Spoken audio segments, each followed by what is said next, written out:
Quiero retomar el mensaje de la semana pasada. Saben que estamos en una serie de mensajes titulado A quien puede interesar. Estamos viendo los mensajes a las iglesias, no de una época determinada, cuando el apóstol Juan no recibió aquella revelación de parte de Dios, y entre esa revelación había un mensaje para algunas iglesias particulares de la época, 7 iglesias en total. No, entonces vimos la primera semana el mensaje a la iglesia de Éfeso. No vimos la segunda semana el mensaje a la iglesia de Esmirna. No, la semana pasada comenzamos a ver el mensaje a la iglesia de Pérgamo. Vayan conmigo si pueden, Apocalipsis capítulo 2, a partir del verso 12. Quiero leer el pasaje completo para entonces retomar algunas ideas de lo que dejé a mitad, no, la semana pasada. Apocalipsis 2, a partir del verso 12, ¿lo tienen todos? Gloria a Dios. Dice: y escribe al ángel de la iglesia en Pérgamo, el que tiene la espada aguda de 2 filos, dice esto: yo conozco tus obras y dónde moras, donde está el trono de Satanás, pero retienes mi nombre y no has negado mi fe, ni aun en los días en que Antipas, mi testigo fiel, fue muerto entre vosotros, donde mora Satanás. Pero tengo unas pocas cosas contra ti, que tienes ahí a los que retienen la doctrina de Balaam, que enseñaba a Balac a poner tropiezo ante los hijos de Israel, a comer de cosas sacrificadas a los ídolos y a cometer fornicación. Y también tienes a los que retienen la doctrina de los nicolaitas, la que yo aborrezco. Por tanto, arrepiéntete, pues si no, vendré a ti pronto y pelearé contra ella con la espada de mi boca. El que tiene oído, oiga lo que el Espíritu dice a las iglesias.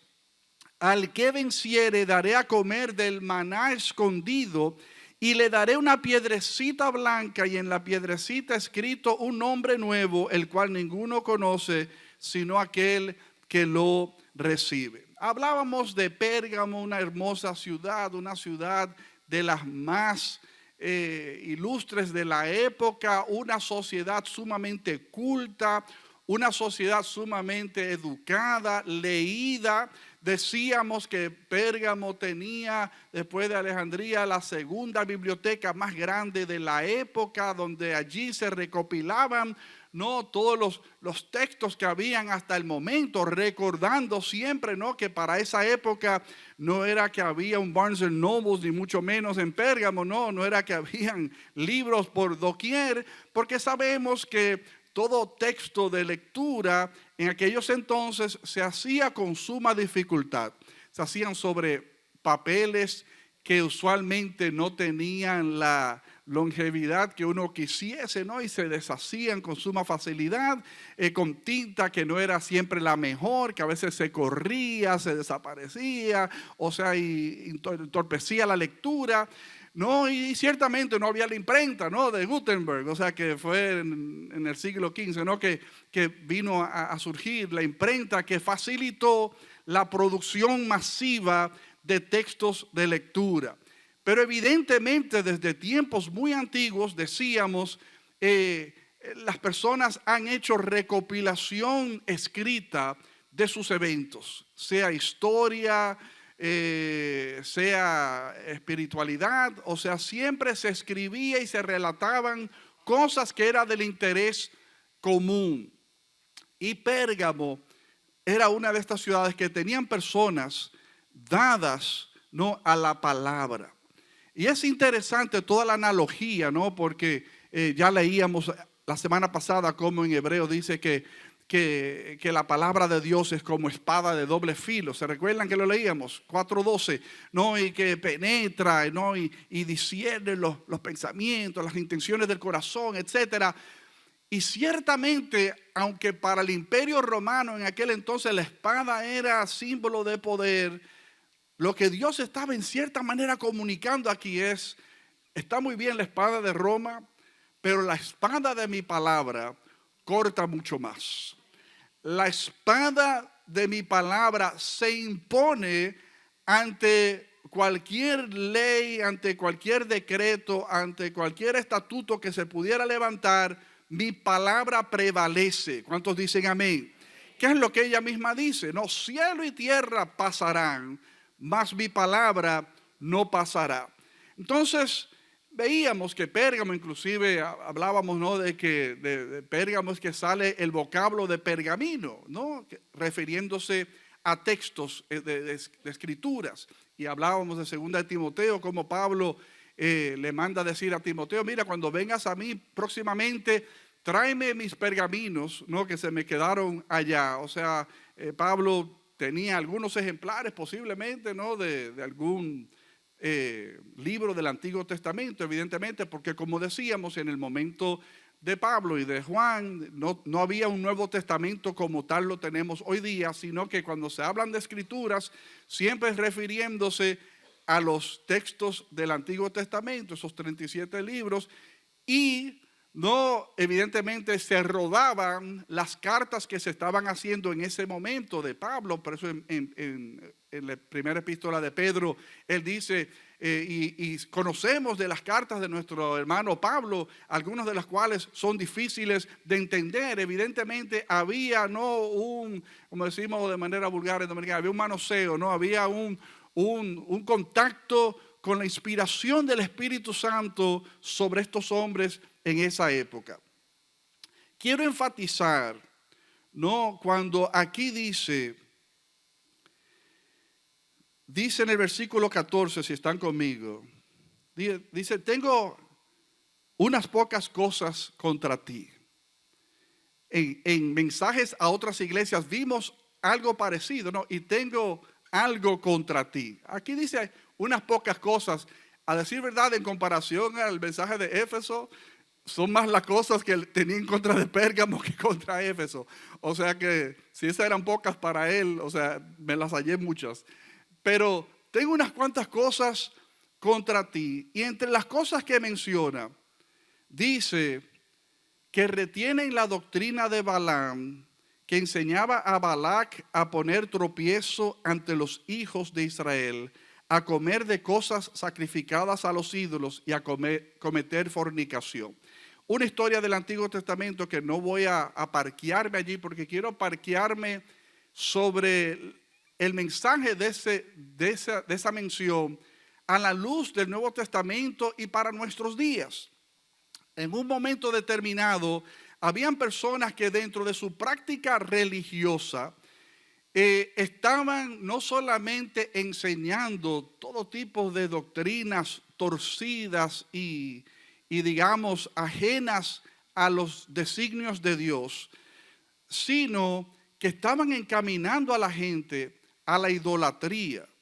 Que cuando hablamos de idolatría, casi siempre lo que nos viene es una estatua, ¿no? Y uno piensa en velas y en flores y una jarrita de fruta o qué sé yo. O sea, uno piensa en ese tipo de adoración idólatra que ciertamente fue muy característico en el Antiguo Testamento y que fue condenado por Dios, o sea, en innumerables ocasiones. ¿Cuántos están conmigo? Por eso uno siempre se dice, ¿no? ¿Y por qué hay tantas religiones? O quizás la iglesia tradicional, de donde muchos de nosotros nos desprendemos, ¿no? Si eso no está auspiciado por la palabra de Dios, ¿por qué lo hacemos? La pregunta del millón. O sea, ¿por qué lo hacemos? O sea, díganme ustedes, o sea, ¿qué nos lleva a nosotros a practicar determinadas cosas en el mundo espiritual religioso si hay un claro mandato de parte de Dios que no debemos? Evidentemente, gracias York, evidentemente vemos, ¿no?, que había una idolatría de parte de las comunidades de la región con frecuencia, lo cual enardecía el corazón de Dios. Y siempre había una palabra profética que venía para para crear alarma, ¿no? Y sonar campana y dejarle saber, miren, esa práctica idólatra no está bien. Léanse luego, creo que lo mencioné la semana pasada, el Salmo 115, es uno de los pasajes entre tantos, ¿no?, que hay que condenan la idolatría. Ese Salmo 115 es estupendo.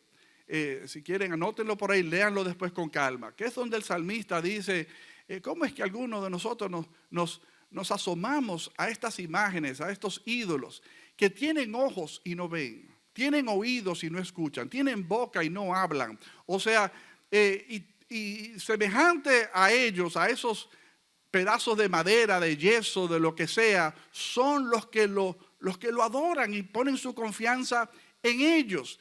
Ciertamente hay una condenación bíblica en contra de la idolatría, pero ¿cuántas veces no vemos al pueblo neciamente volviendo a la idolatría?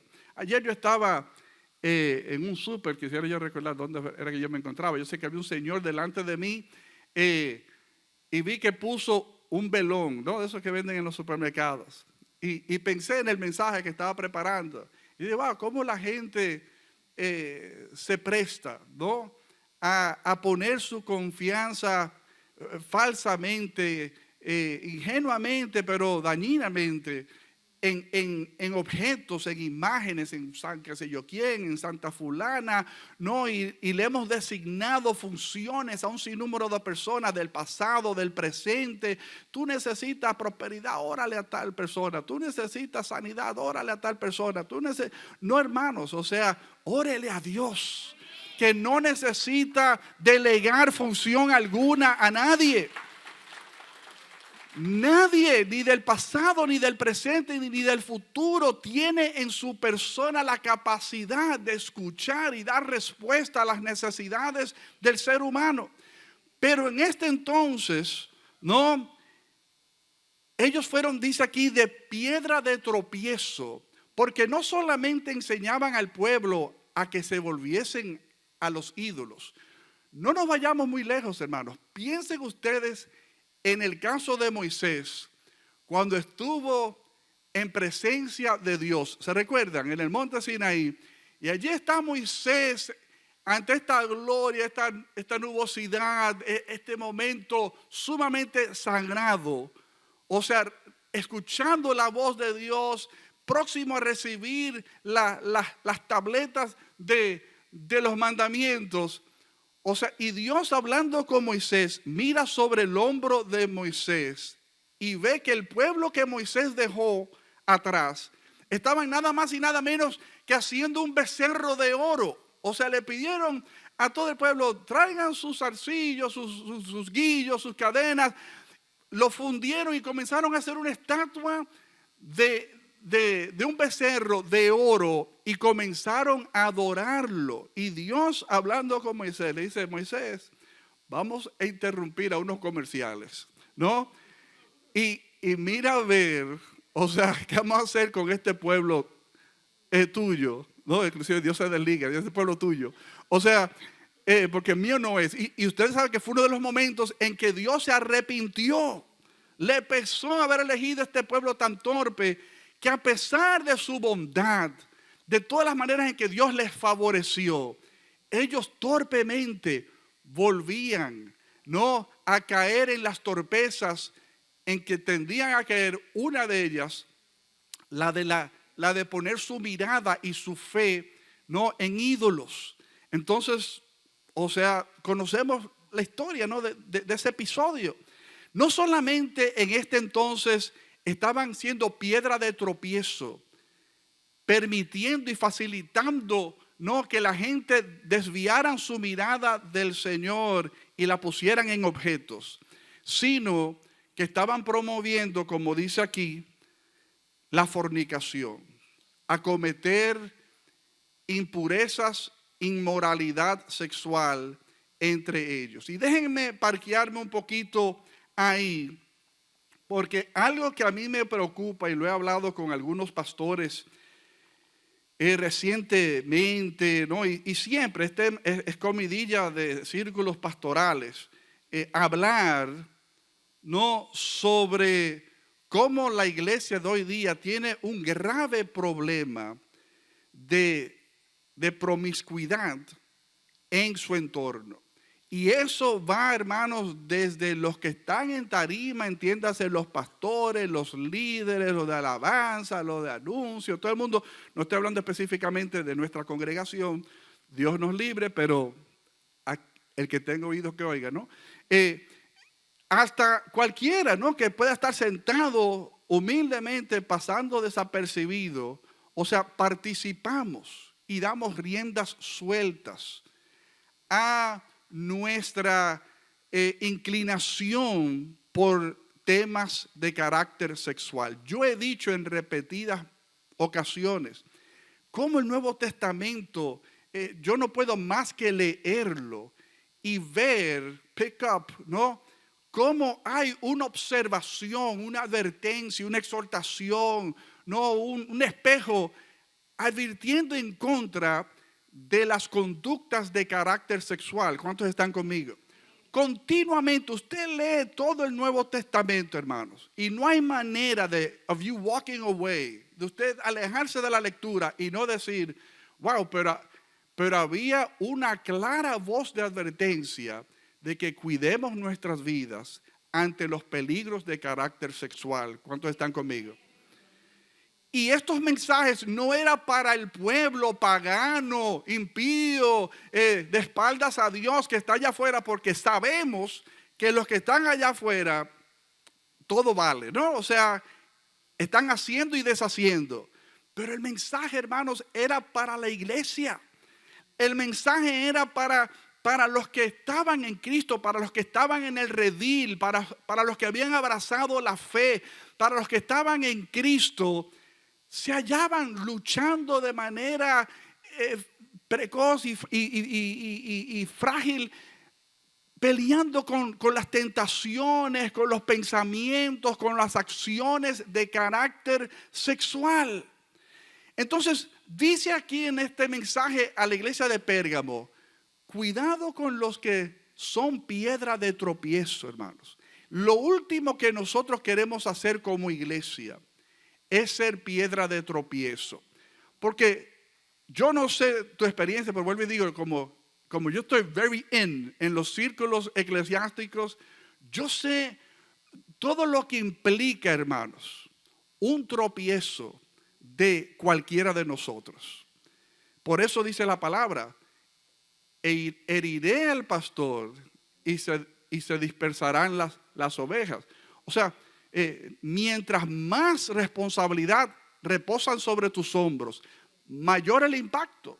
Si alguien que entró la semana pasada por esas puertas buscando de Dios y está sentado, cometió cualquier cosa, quizás nadie se entere, no impacte a nadie, no afecte a nadie, no le quite el sueño a nadie, no traiga cuestionamientos sobre el corazón de nadie, pero si pasa sobre la vida del pastor o una persona que tiene cierta trayectoria de madurez y de carácter y de integridad, de repente se cae del caballo, hermanos.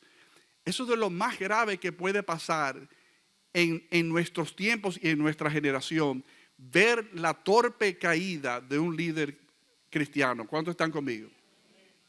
Entonces, necesitamos, hermanos, saber que no podemos prestarnos de piedra de tropiezo. Ustedes saben, yo me recuerdo siempre, y yo sé que en este año creo que murió, ¿no?, el evangelista Jimmy Swaggart, muy conocido, con una trayectoria inmensa. Mi familia, yo tenía los discos de él, o sea, me gustaba esa música no gospel que él tocaba, excelente músico, excelente cantante, tremendo predicador, un hombre ungido de Dios.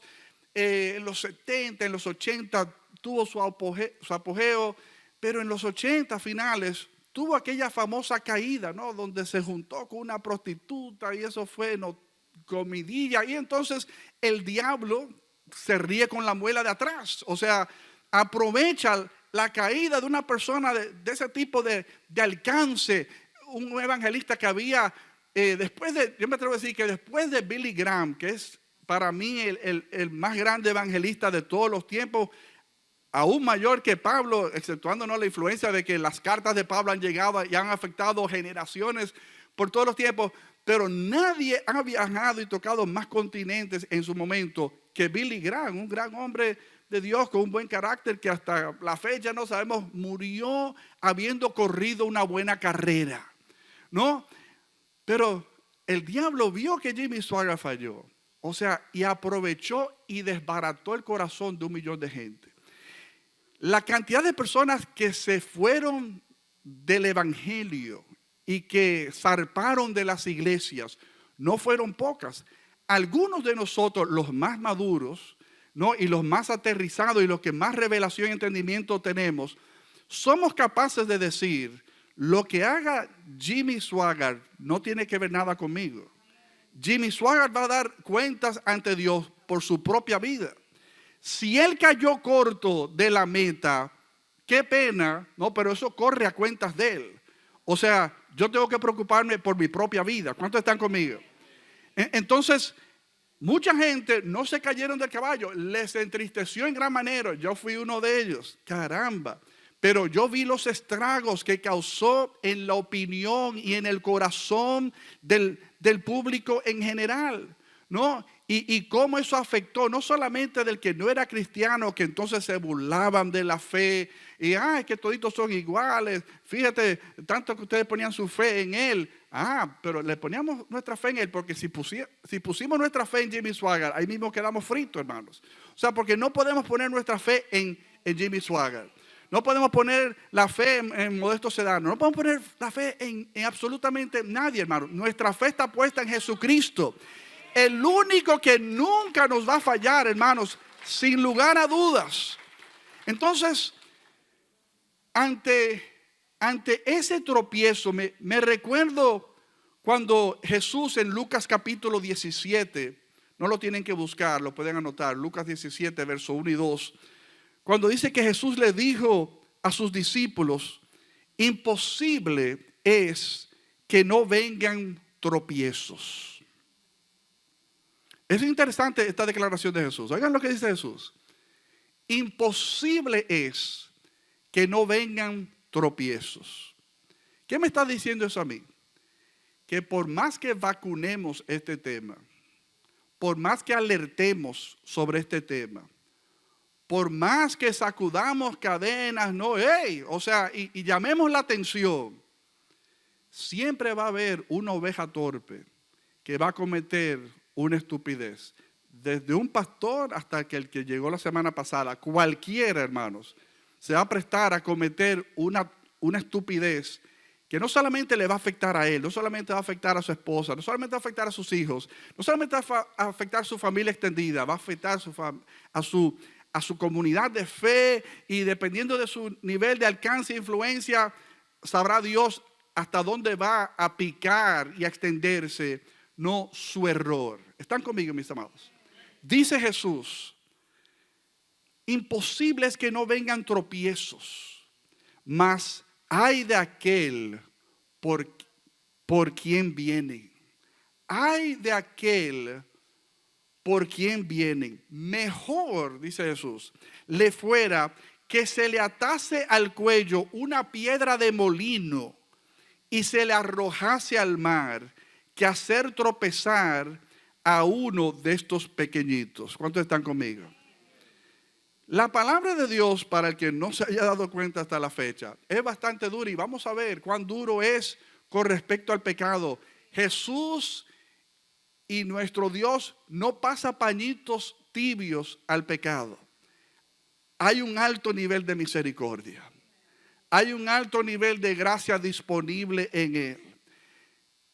Cuando confesamos y genuinamente nos arrepentimos, Él es fiel y justo, pero no significa que no vayamos a acarrear consecuencias.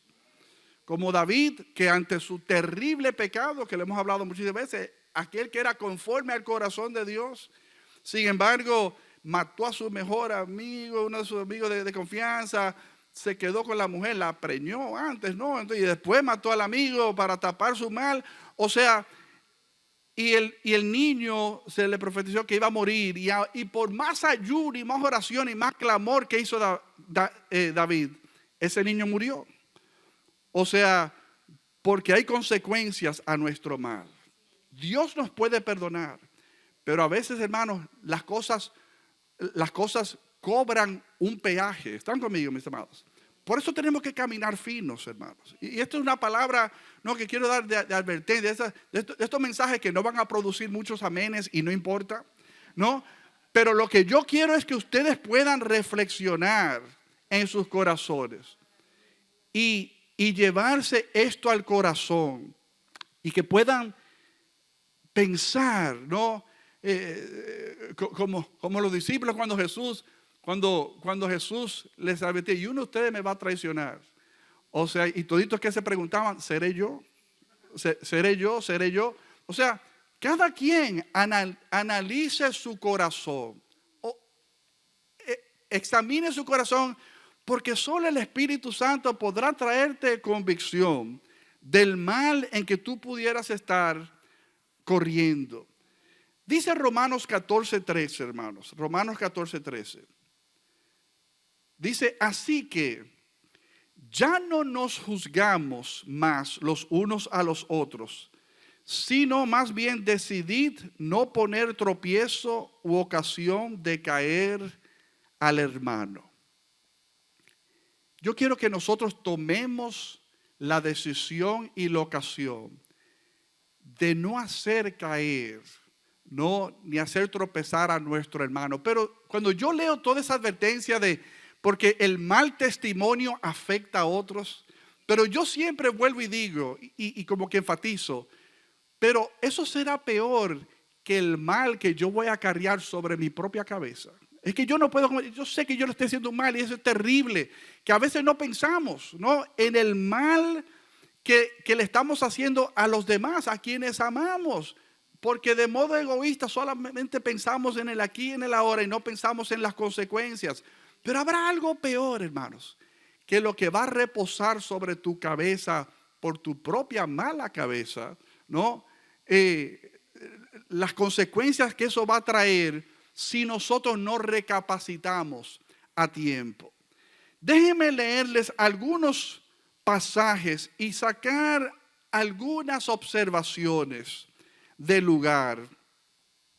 A ver si voy a tener tiempo. Dice así, Primera de Corintios, vayan conmigo a Primera de Corintios. Primera de Corintios, capítulo 5.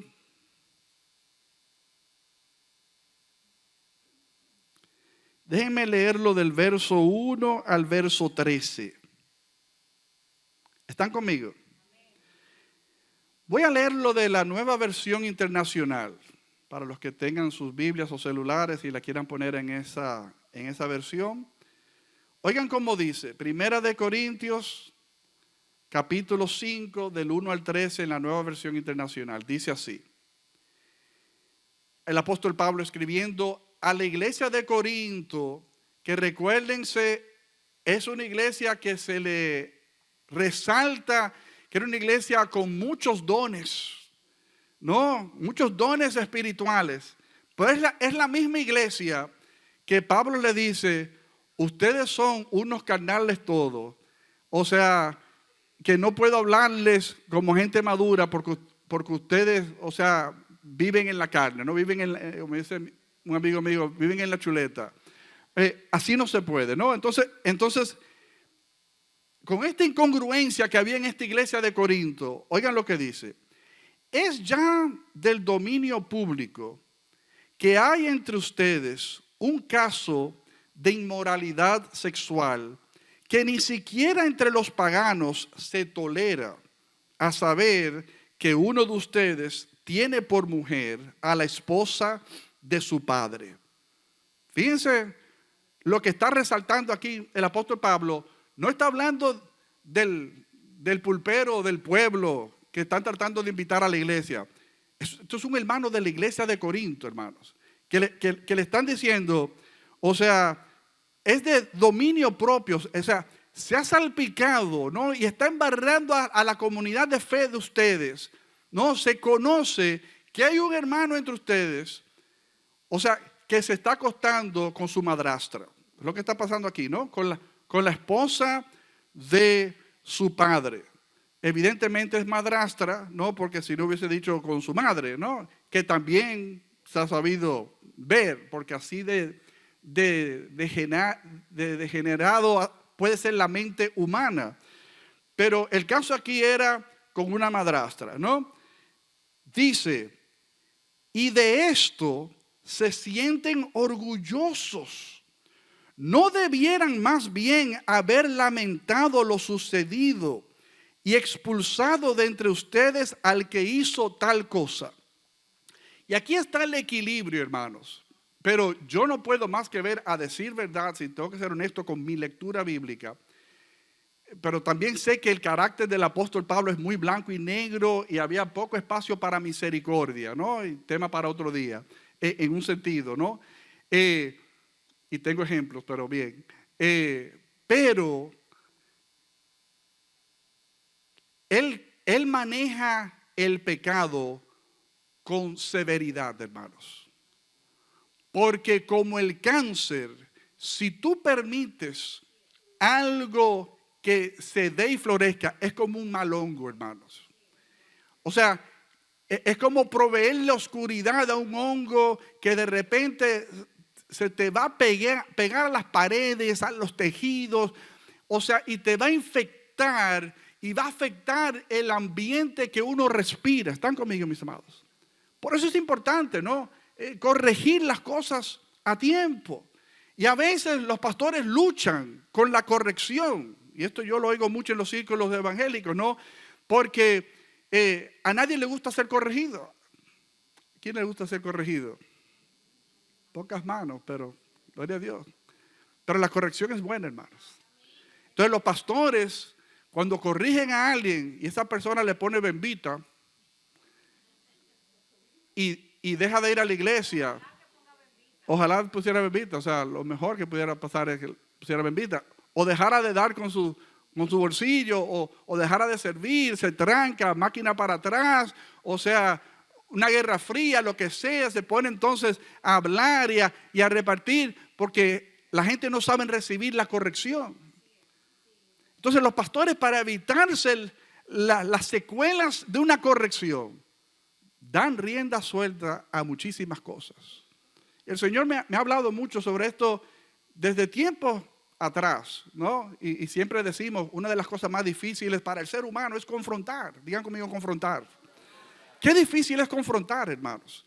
Sea a tu pareja, sea a tus hijos, sea al compañero de trabajo, al empleado. Qué difícil se nos hace confrontar.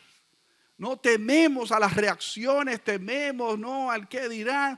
Entonces, we turn the page, volteamos la página, viramos la vista, nos hacemos de la vista gorda y no corregimos. Y ese es el peor error que podemos hacer, hermanos.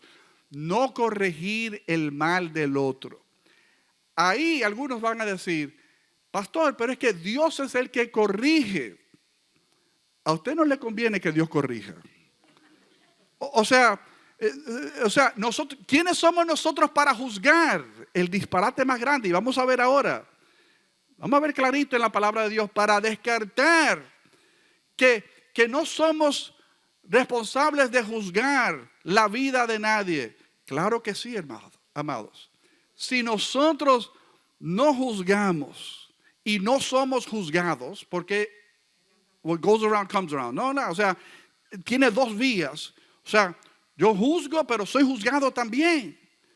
Entonces, si nosotros no juzgamos, ¿cómo corregimos, hermanos? O sea, eso no viene directamente de Dios. No, cuando esa persona esté en su lectura bíblica en la noche o en la mañana, el Señor, el Espíritu Santo le va a hablar. No, hermanos.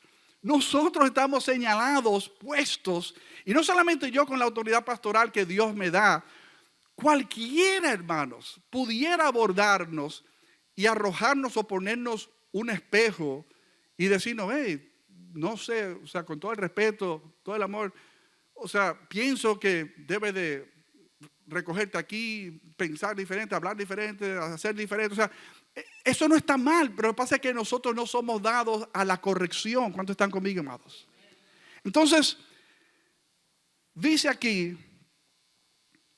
¿No debieran más bien haber lamentado lo sucedido y expulsado de entre ustedes al que hizo tal cosa? Y fíjense que él está hablando de expulsar, que viene de la palabra excomulgar, que es una medida eclesiástica sumamente extrema. Casi siempre una medida cuando alguien de manera reiterada sigue cometiendo un mal que está afectando el orden y la ética y la moral de un ambiente, entonces el liderazgo de una iglesia puede pedirle a la persona, mira, ya tú no eres bienvenido en este lugar. Tan duro como eso suene, hermanos, tan duro como eso suene, a veces you have to guide the person to the door. O sea, tú tienes que acompañar a la persona hasta la puerta y decirle, mientras tú insistas en ese modo de pensar, con ese tipo de acción, con ese tipo de conducta, o sea, tú no eres bienvenido en este lugar. Sobre todo si está afectando de una manera penosa. Evidentemente hay procesos de disciplina y de restauración. Tema para otro día que quisiera no poderle dar algunos brochazos. Pero a veces uno no lo invita a la puerta, sino que si uno lo confronta y hay una confesión y un arrepentimiento, no, pues uno lo restaura, ¿no? Y uno, si estaba en alguna función, en alguna plataforma de servicio, uno lo remueve de él y está en un proceso de acompañamiento donde uno se junta con la persona y conversa con la persona y le ayuda a crecer, ¿no? y a madurar y a salirse de las garras de cualquiera haya sido su problema. Aquí el apóstol Pablo dice, con este individuo, o sea, yo no sé por qué ustedes lo mantienen entre ustedes. Es lo que él está diciendo. Dice, yo por mi parte, aunque no estoy físicamente entre ustedes, recuérdense que le está escribiendo una carta a distancia, si estoy presente en espíritu y ya he juzgado como si estuviera presente al que cometió este pecado. Cuando se reúnan y yo los acompañe en espíritu, en el nombre de nuestro Señor Jesús y con su poder, entreguen a este hombre a Satanás para destrucción de su carne, a fin de que su espíritu sea salvo en el día del Señor. Palabras fuertes, hermanos. Pero esto no viene a la ligera. Tú puedes estar seguro que esto llega a un momento donde hubo una renuencia tal en la persona, ¿no? Y una insistencia en su conducta, mala vida y afectando a toda la comunidad, que él dijo, o sea, se lo entrego a Satanás. O sea, eso es lo más terrible, hermanos, que usted puede escuchar. O sea, que alguien queme el puente, no con usted y diga, o sea, hasta aquí llegué. Y realmente hay casos, hermanos, donde uno hasta aquí tiene que llegar. O sea, uno no puede a veces arrastrar casos particulares por siempre y siempre. Amén. No. O sea, hay cosas que tienen su fecha de caducar. Y dice, sí, hacen mal en jactarse. No se dan cuenta de que un poco de levadura fermenta toda la masa. Oigan lo que está diciendo aquí.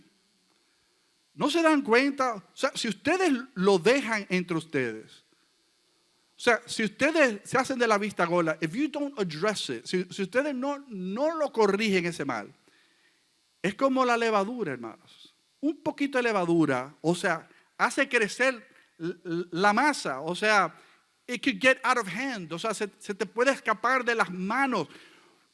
Problema chiquito, solución chiquita.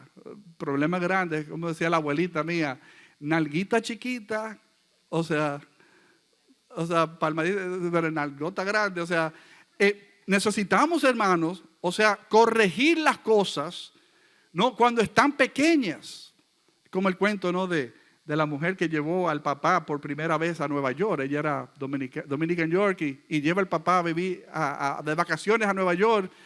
Y el papá nunca había salido de su campo, ¿no? De su país. Y entonces ella, te voy a montar en el tren. Y entonces la lleva a la entrada del tren y él siente el calor y el ruido allá abajo. No, muchacho, ¿dónde que tú me estás metiendo? No, venga, que el tren está allá abajo. ¿Cómo va a ser debajo de la tierra? Sí, bueno, y baja, y viene el tren, chum, chum, chum, chum, chum, chum, chum, chum, chum, chum, chum, el que ha ido a Nueva York, no, el ruido que hace. O sea, y el don está nervioso y se monta. Bueno, a los 7 días decide que se vuelve para Santo Domingo, que no quiere, que eso fue demasiada presión, esos edificios, o sea, impresionado.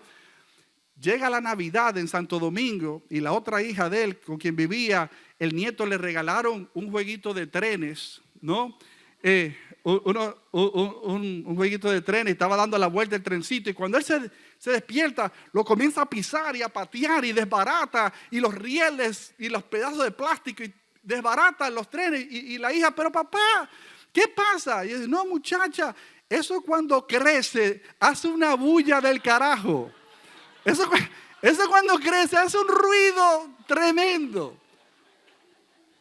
Hermanos, igual el pecado. Píselo y desbarátelo cuando está pequeño. Porque si usted deja que crezca, hermanos, hace un ruido del carajo. ¿Están conmigo, mis amados? O sea, necesitamos lidiar con los problemas cuando están manejables. Porque a veces por uno tardarse y uno ser paciente, a ver si la otra persona cae en cuenta y si recapacita, no, y por temor a confrontar, que para mí es the bottom line of it. O sea, uno deja que la bola pique y se extienda y entonces el mal se sale de la mano.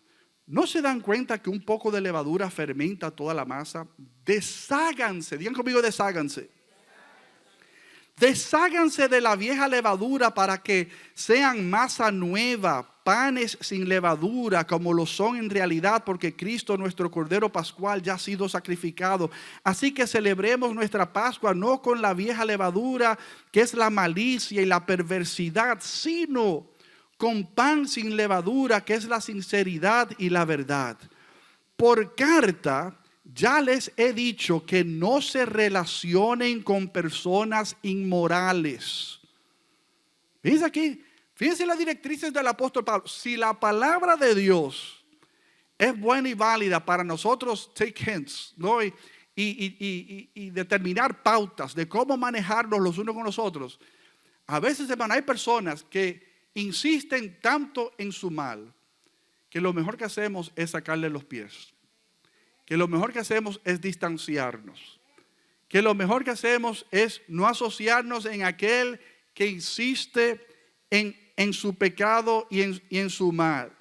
Dice, pero en esta carta quiero aclararles que no deben relacionarse con nadie que llamándose hermano sea inmoral o avaro, idólatra, calumniador, borracho o estafador. Con tal persona ni siquiera deben juntarse para comer. ¿Acaso me toca a mí juzgar a los de afuera? ¿No son ustedes los que deben juzgar a los de adentro? Hello. No son ustedes, hermanos, los que deben de juzgar a los de adentro. Para los que dicen, ¿quiénes somos? Nadie, solo Dios juzga. No. Podemos juzgar. Ahora, como dice la palabra, con la misma vara que tú midas, serás medido. Entonces, hay que tener calidad moral para medir a otro.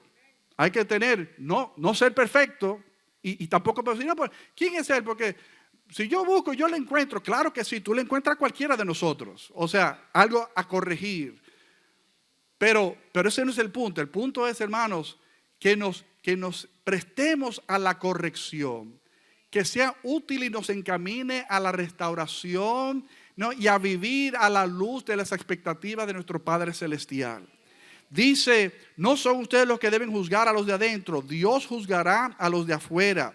Expulsen al malvado de entre ustedes. Un pasaje sumamente interesante. Vayan conmigo a Primera de Tesalonicenses, capítulo 4. Primera de Tesalonicenses, capítulo 4. Cuando estén ahí, digan amén. Sí, el domingo pasado yo dije que vinieran con ropa cómoda, que iba a tirar un par de bazucazos.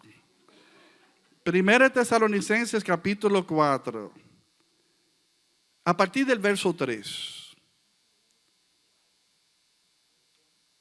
Dice, lo estoy leyendo también en la Nueva Versión Internacional. Dice, la voluntad de Dios es que sean santificados. Podemos repetir eso juntos. La voluntad de Dios es que sean santificados. Hermanos, ahí pudiéramos hacer un seminario.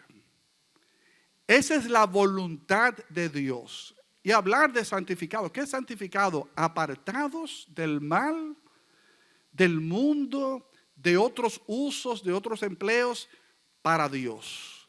Hemos sido santificados, apartados para agradar a Dios.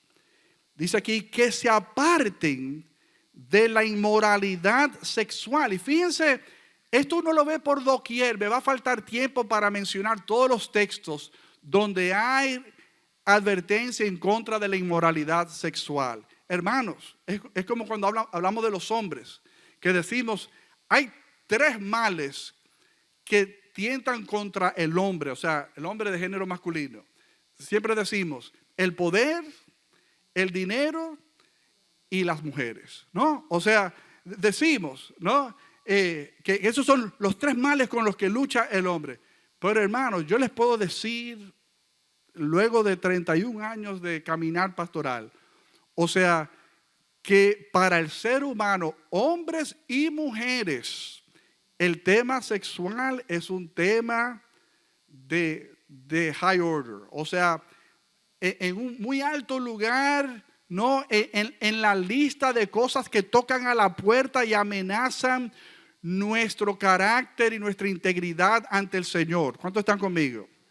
Hermanos, hay una lucha interna, hermanos, con el tema de nuestra sexualidad, ¿no? Que se aparten de la inmoralidad sexual, que cada uno aprenda a controlar su propio cuerpo de una manera santa y honrosa, sin dejarse llevar por los malos deseos como hacen los paganos que no conocen a Dios. Hermanos, ¿cuántos hermanos estamos de este lado de la verja? Estamos dentro del redil, estamos próximos a la cruz, pero nos estamos dejando llevar por las corrientes igualitas como los paganos, ¿no? Que es un vocablo que se ha degenerado tanto que a mí no me gusta, yo nunca me referiría a una persona como pagana, impía, ¿no? Pero son los vocablos bíblicos. O sea, entonces, ¿no? Pero lo que significa pagano y bíblica es que están sin Dios. Entonces, fraselo como usted quiera. O sea, estamos dejándonos arrastrar por las corrientes y las tendencias de los que están sin Dios, de los que están separados, de los que están de espaldas a Dios. Nosotros nos estamos dando. Entonces uno se pregunta, entonces, ¿cuál es la diferencia? O sea, ¿cuál es la diferencia entre nosotros que estamos aquí y el que está allá afuera? ¿Cuántos están conmigo? Dice, dice, y que nadie perjudique a su hermano ni se aproveche de él en este asunto. El Señor castiga todo esto, como ya hemos dicho y advertido. Dios no nos llamó a la impureza, sino a la santidad. Por tanto, el que rechaza estas instrucciones no rechaza a un hombre, sino a Dios, quien da a ustedes su Espíritu Santo. Hermanos, o sea, la necesidad, hermanos, de que nosotros entendamos que hay un llamado a apartarnos de las impurezas de carácter sexual en nuestras vidas, ¿no? Para seguir repasando unos cuantos puntos antes de aterrizar algo de manera específica. Primera de Corintios, capítulo 6, versículo 18, una dice, huid de la fornicación. Otra versión dice, huid de la inmoralidad sexual. Huid, ¿qué significa huid? Salga corriendo, hermanos. Salga corriendo. Ahora, ustedes saben qué es lo terrible de la seducción sexual, hermanos. Que es como la picada de un mosquito. Que te pica y el mosquito te sopla. O sea, y tú no lo sientes. Te pica y te sopla. O sea, y tú no lo sientes. En la mayoría de las veces, hay veces que uno lo siente de una vez, ¿no? Sobre todo, digamos, en la abeja. Pero el mosquito tiene la particularidad, hermanos, que puede picar y soplar. Y tú no lo sientes. Y al ratico, tú te rascas, wow, y ves tremenda roncha, ¿no? O sea, y no te diste cuenta del momento en que te picaron. Hermanos, así es el pecado sexual. Debemos de huir, salir corriendo. No, la palabra por la palabra inmoral, ¿no? Es una porneia en griego que significa que renunciemos, hermanos, que es una renuncia a la pureza sexual. Y nosotros estamos llamados, amados hermanos, a la pureza sexual. De esa palabra, ¿no? Lo que está saliendo, ¿no? Huir de la fornicación. Cualquier otro pecado que el hombre cometa está fuera del cuerpo, más el que fornica contra su propio cuerpo peca.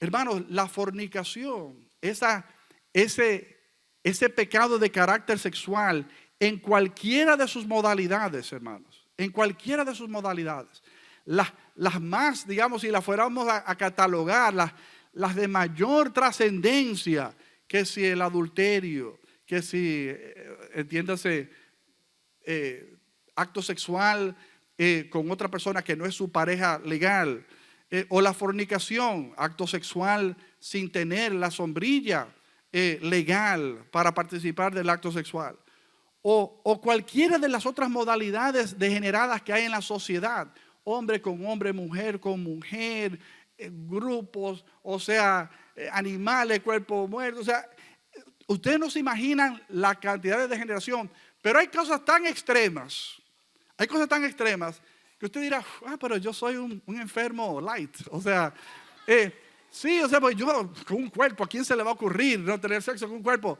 Hermanos, o sea, es esa conversación indebida con el compañero de trabajo, hermanos, eso está sembrando algo malo en tu corazón.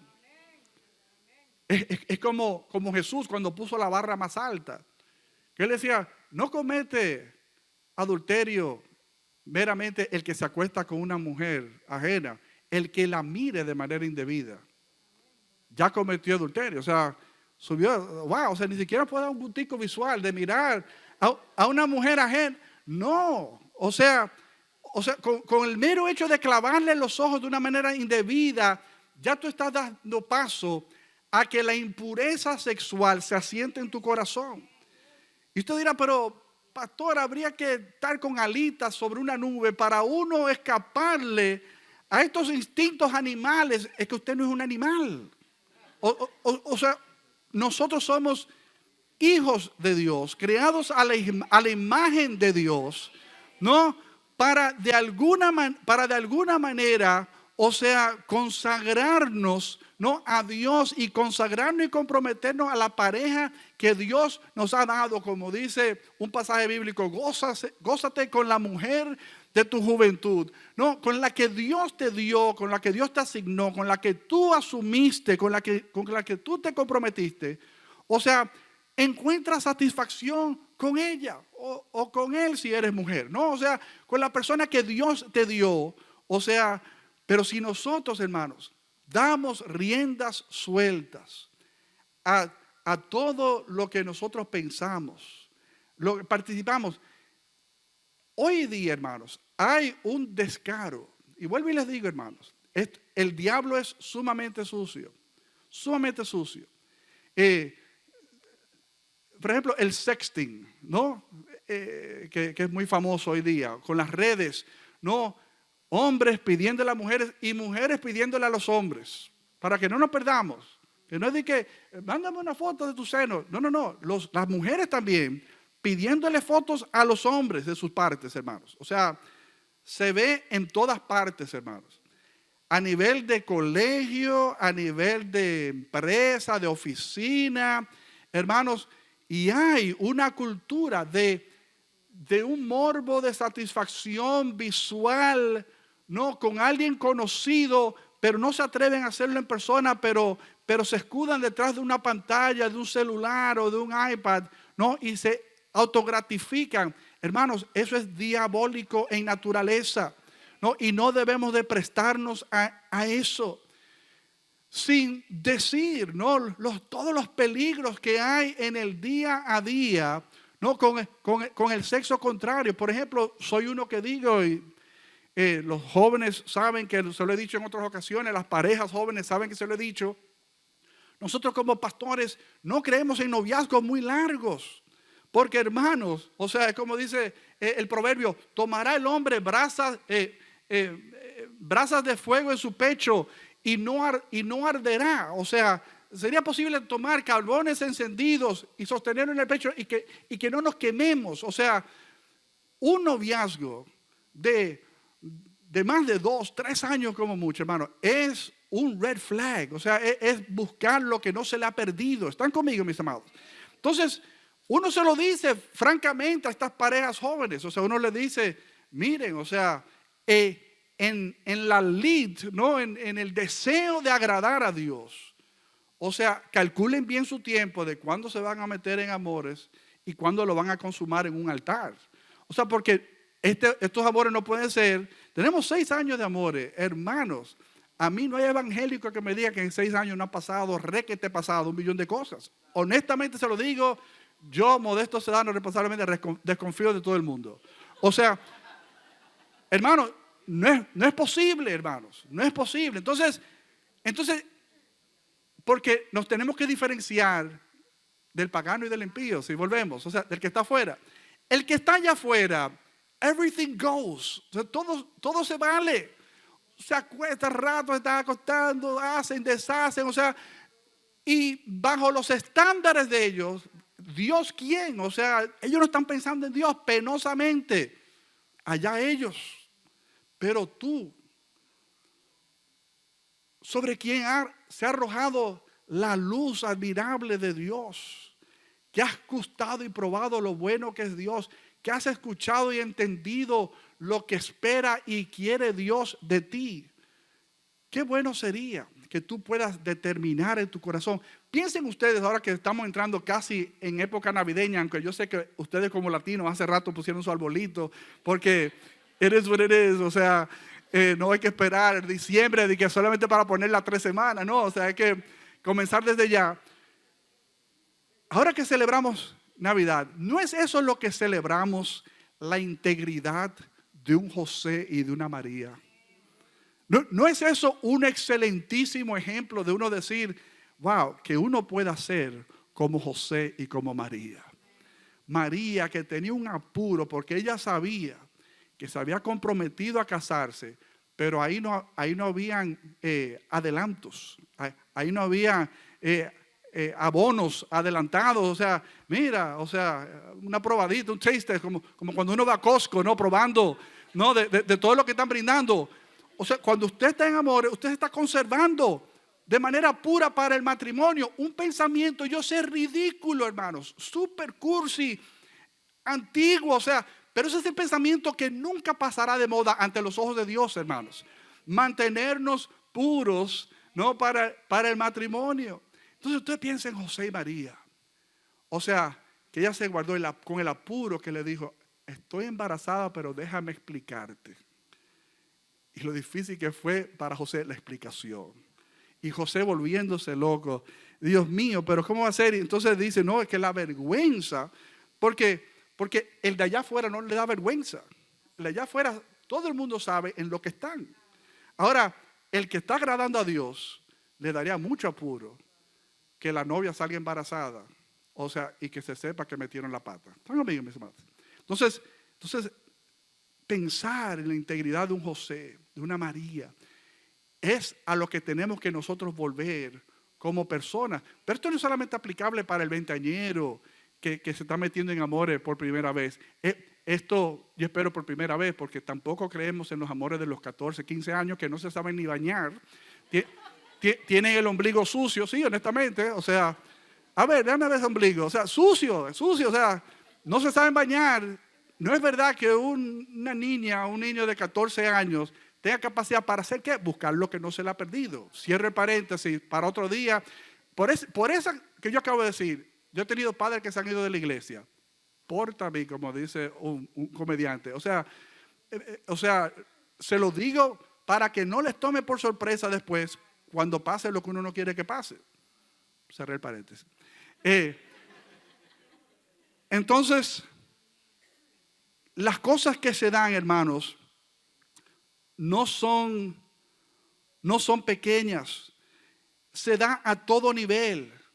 Desde pastores, por ejemplo, yo tengo una política donde yo no hago cita ni me encuentro bajo un techo con una mujer por nada del mundo. Yo no me doy ese lujo. Eso lo tomé yo de Billy Graham.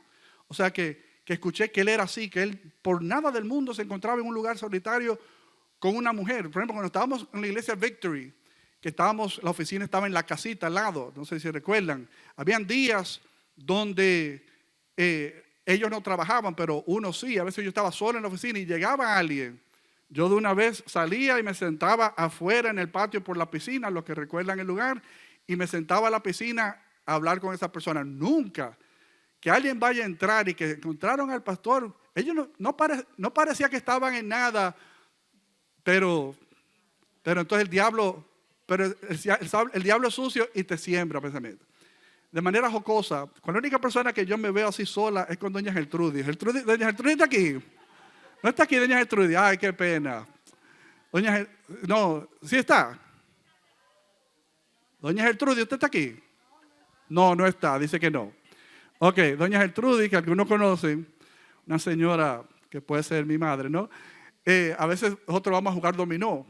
Entonces, al final, cuando terminamos de jugar dominó con Miguel y Edwin y demás, tarde en la noche, a las 11:30, yo la tengo que llevar a su casa. Y el relajo siempre es, doña Gertrudis, la única mujer que yo permito que se monte sola en un carro conmigo es usted. Entonces, vamos todo el camino y ella muerta de la risa. Yo, doña Gertrudis, cuando usted se desmonte, asegúrese de vocear, adiós pastor, gracias. Para que la gente sepa que yo no soy un chulo que usted se levantó. Sí, no, porque después los vecinos piensan, si ustedes ven, doña Gertrudis se desmontó con un pollo de hombre. No, o sea, Dios me libre. No, entonces, vocea bien alto y ella se muere de la risa. O sea, conmigo, como solo doña Gertrudis y yo no sabemos llevar. Pero hermanos, o sea, a todo nivel, pastores, cuidado, líderes de alabanza, músicos que tienen la peor fama del mundo, hermanos.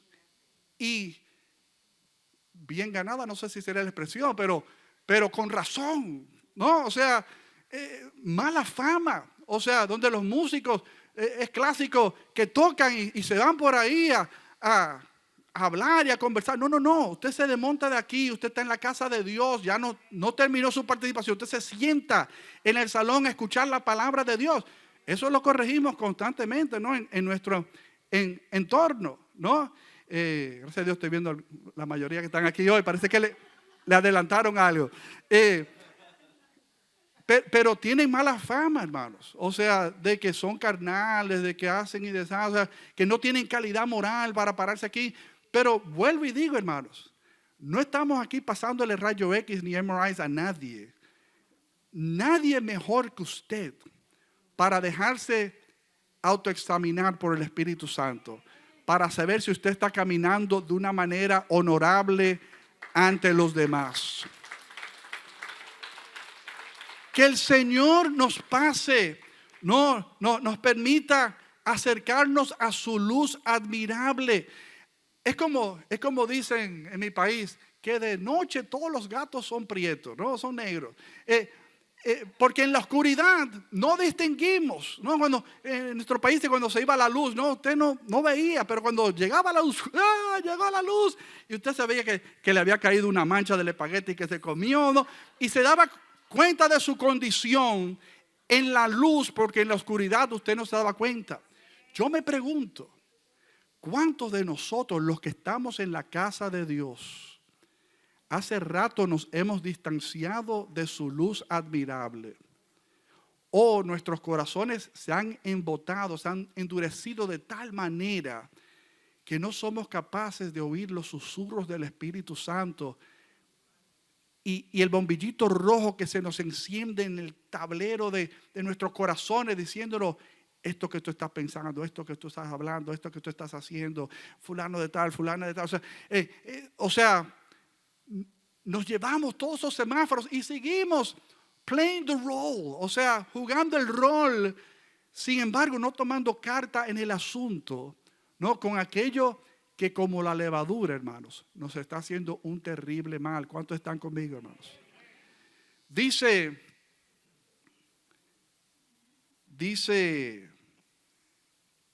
el libro de Efesios, capítulo 4, vayan conmigo allí, Efesios 4, casi voy cerrando. Efesios 4, a partir del verso 17. Con la autoridad del Señor digo lo siguiente, creo que esta es nueva traducción viviente: ya no vivan como los que no conocen a Dios, porque ellos están irremediablemente confundidos. Tienen la mente llena de oscuridad.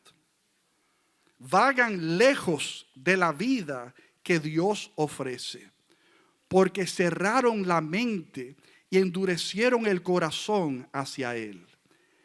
Han perdido la vergüenza. Viven para los placeres sensuales y practican con gusto toda clase de impureza. Por eso no es lo que ustedes aprendieron acerca de Cristo. Ya que han oído sobre Jesús y han conocido la verdad que procede de Él, desháganse, digan conmigo, desháganse de su vieja naturaleza pecaminosa y de su antigua manera de vivir que está corrompida por la sensualidad y el engaño. En cambio, dejen que el Espíritu les renueve los pensamientos y las actitudes. Pónganse la nueva naturaleza creada para ser a la semejanza de Dios, quien es verdaderamente justo y santo. Gálatas 5, 19 en adelante, si pueden ir conmigo allí, Gálatas 5, 19. Dice: cuando ustedes siguen los deseos de la naturaleza pecaminosa, los resultados son más que claros: inmoralidad sexual, impureza, pasiones sensuales, idolatría, hechicería, hostilidad, peleas, celos, arrebatos de furia, ambición egoísta, discordias, divisiones, envidias, borracheras, fiestas desenfrenadas y otros pecados parecidos. Permítanme repetirles lo que les dije antes: cualquiera que lleve esa clase de vida no heredará el reino de Dios. ¿Cuántos están conmigo? Por último, dice Hebreos 13: honroso sea en todos el matrimonio y el lecho sin mancilla. Tema para otro día. Pero a los fornicarios y a los adúlteros los juzgará Dios. Hermanos, es mejor caer bajo el juicio de uno de nosotros que caer bajo el juicio de Dios. Es mejor a tiempo recapacitar y volvernos de nuestros malos caminos que dejar que de repente crucemos el umbral de la muerte y nos veamos cara a cara con el autor y el consumador de nuestras vidas.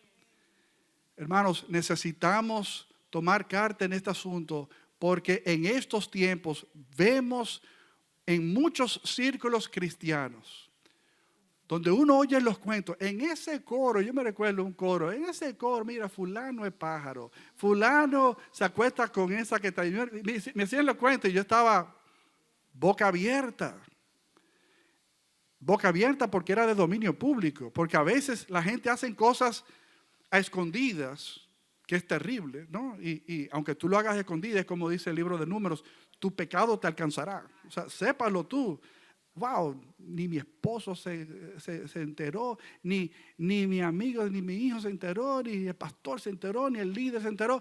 Hermanos, qué peor que Dios se enteró. O sea, que no hay manera de usted tirar bomba de humo y engañar y marear a Dios. Entonces, hermanos, necesitamos pedirle al Señor, ¿no? que nos ayude a eliminar conversaciones indebidas, que nos ayude a quemar puentes con relaciones antiguas. Entiéndase, con un ex esposo, un ex novio, o sea, cortar esas relaciones. Relaciones con compañeros de trabajo que no son profesionales en lo más mínimo. Porque yo entiendo, hay algunas relaciones, pero dentro de esas relaciones que tú tengas con algún compañero de trabajo, tienes que medirte. O sea, no es verdad que usted debe estar en la sala de esa persona trabajando unos números, de que porque mañana que hay que entregar un reporte, hágalo, o sea, en el parque central de la ciudad. O sea, pero no se preste, no a buscar lo que no se le perdió. Cuidado con las miradas cuestionables, los roces cuestionables, los toques cuestionables, las satisfacciones cuestionables. Esa palabra porneo no por nada se parece a pornografía, ¿no? O sea, que tiene que ver con renunciar a la pureza sexual. La pornografía es una renuncia a la pureza sexual. Usted ve, no, en esos videos pornográficos, como a veces decimos en nuestros retiros de encuentro con los hombres, que se enganchan. ¿Qué es lo que ustedes quieren? Engancharse de un abanico, ¿no? Y tirarse. O sea, porque nos volvemos creativos. Y uno ve todo lo que se están escenificando en esas escenas y uno piensa, esa no es la realidad, hermanos. O sea, todo lo que se ve allí, todos los escenarios que pintan, ¿no? O sea, eso es una falsificación, porque el diablo es el falsificador por excelencia, hermanos. Porque todo lo que es original y bueno para Dios, que como decimos siempre en nuestro retiro, estoy dándole adelanto para que vaya al retiro del próximo septiembre-octubre, que yo siempre comienzo diciendo, amados hermanos, el sexo no es bueno. Y sí, con mi cara larga, ellos de una vez se ponen blanco. El sexo no es bueno, es buenísimo. La vida sexual bajo los designios de Dios, hermanos, cuán bueno es.